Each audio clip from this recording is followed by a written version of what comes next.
Hello students. आज हम अपने सेकेंड यूनिट का लास्ट चैप्टर जो कि आपके चैप्टर नंबर 9 है एंजाइम, इसके बारे में पढ़ेंगे। चैप्टर है 9, नाम है एंजाइम। एंजाइम चैप्टर में आपको सबसे पहले ये पढ़ना है कि एंजाइम होते क्या हैं। तो एंजाइम होते हैं वो लिविंग सेल्स में पाए जाते हैं, जीवित कोशिकाओं में एंजाइम पाए जाते हैं और ये प्रोटीन प्रकृति के होते हैं और कार्बनिक पदार्थ होते हैं। इस चैप्टर में आपको एंजाइम के बारे में पढ़ना है, एंजाइम का इतिहास, एंजाइम का वर्गीकरण, एंजाइम का नामकरण, एंजाइम की क्रियाविधि, इन सब के बारे में, एंजाइम की संरचना, इन सब के बारे में पढ़ना है। तो उन सबको पढ़ने से पहले हमें एंजाइम होते क्या हैं उसकी डेफिनेशन आपको पता होनी चाहिए। तो एंजाइम क्या होते हैं, मैंने आपको बताया एंजाइम किस में पाए जाते हैं, लिविंग सेल्स में।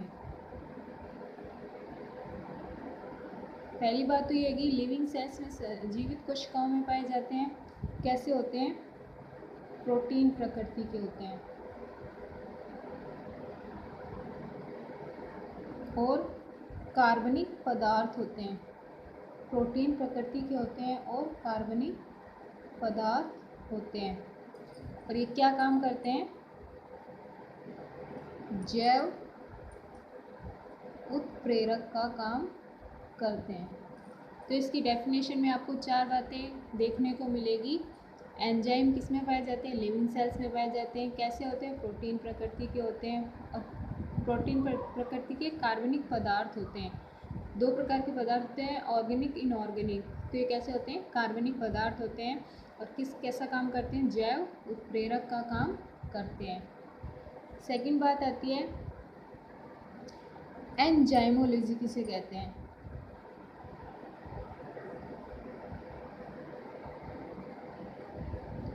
एंजाइमोलॉजी क्या है, तो एंजाइमोलॉजी वो होती है जिसमें एंजाइम जैव रसायन की वह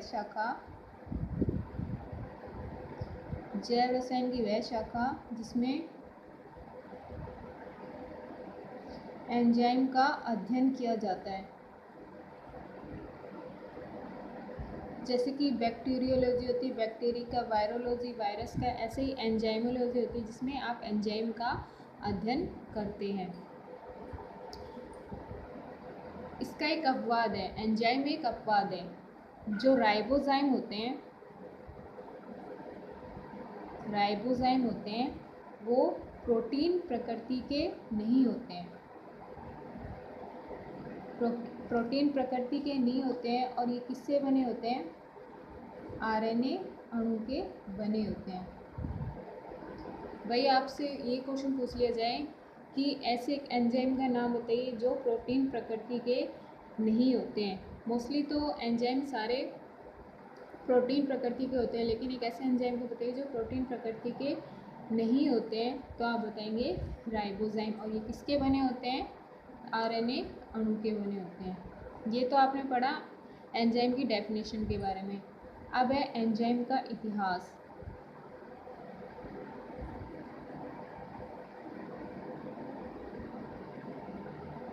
एंजाइम के इतिहास में आपको पता होना चाहिए, जो बर्जीलियस नामक वैज्ञानिक था, बर्जीलियस ने सर्वप्रथम एंजाइम को जैविक उत्प्रेरक के रूप में पहचान की। बर्जीलियस नामक वैज्ञानिक था, इसने सर्वप्रथम जो एंजाइम है उसको जैविक उत्प्रेरक के रूप में पहचान करी थी।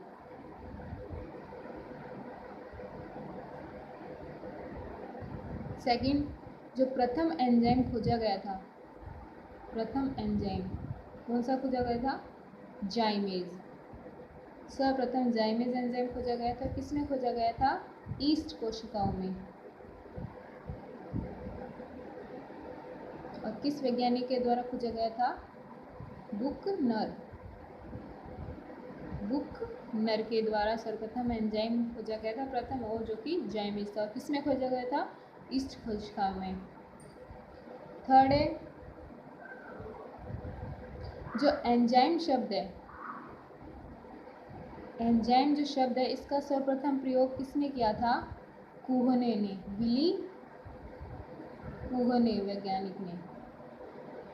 ठीक है, विली कुहने ने सर्वप्रथम एंजाइम शब्द का प्रयोग किया था।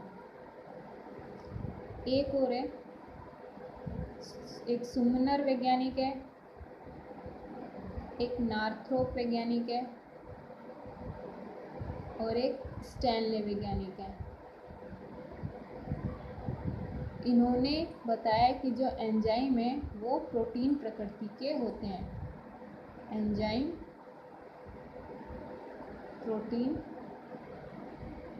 प्रकृति के होते हैं। ठीक है, बर्जीलियस ने ये बताया था कि एंजाइम एक जैविक प्रेरक के रूप में काम करते हैं। बुकनर ने सर्वप्रथम एंजाइम खोजा था जाइमे, जो कि ईस्ट कोशिका में पाए जाते हैं। एंजाइम वर्ड किसने दिया था? विली कुहने ने दिया था। सुमनर, नार्थ्रोप और स्टैनले ने बताया था जो एंजाइम है वो प्रोटीन प्रकृति के होते हैं। ठीक है, अब है एंजाइम की संरचना।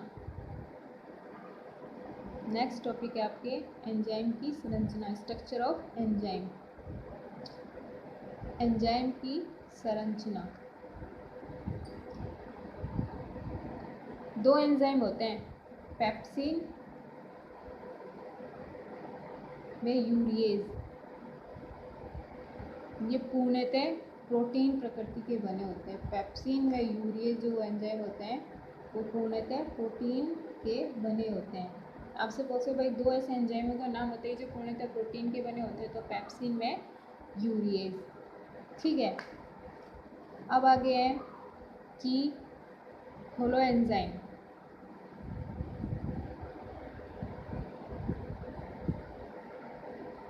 जो होलो एंजाइम होते हैं, जिसे कि आप हिंदी में संयुग्मित एंजाइम भी कहते हैं, ये प्रोटीन में अप्रोटीन भाग के बने होते हैं। प्रोटीन तथा अप्रोटीन दोनों भागों से मिलकर या दोनों प्रकार की प्रकृति के होते हैं।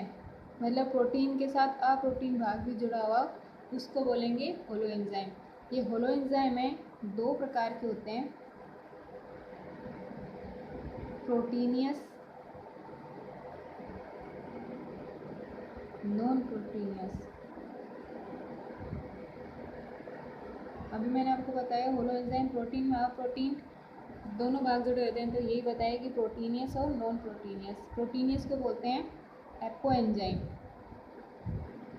होलो एंजाइम के प्रोटीनियस भाग को बोलते हैं एपो एंजाइम और नॉन प्रोटीनियस भाग को बोलते हैं कोफैक्टर।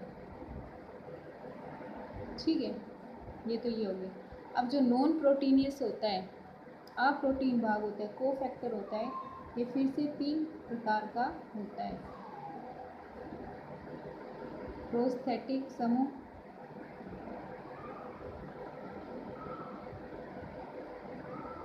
कोएंजाइम,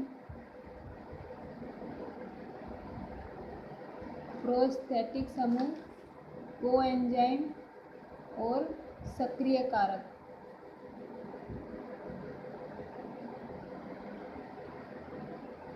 जो कोफैक्टर होता है अप्रोटीन भाग होता है, वो तीन भागों में बटा रहता है।